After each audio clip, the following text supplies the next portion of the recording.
যেহেতু ১ বছর পর, পর আসে এই তালটা, তাহলে কিন্তু তালের বড়াটা খাওয়ার সবাই আগ্রহী হয়ে থাকে। তাই আমি ভাবলাম যে তালের বড়াটাই বানানো যাক। আর এই তালের বড়াটাই কিন্তু সবথেকে বেশি ভালো লাগে।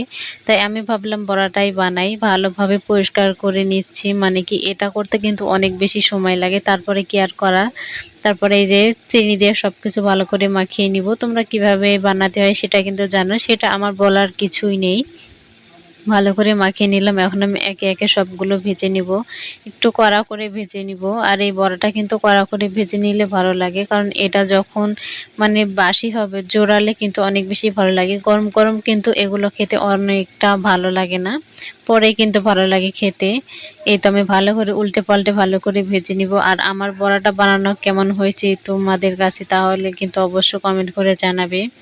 পারফেক্ট হয়েছে কিনা তোমাদের মতো অবশ্যই কিন্তু বলবে। এইরকম করে ভেজে নিব। একে, একে সবগুলো তুলে নিব। এই তো আমার বড়া বানানো শেষ। কেমন হয়েছে অবশ্যই জানাবে।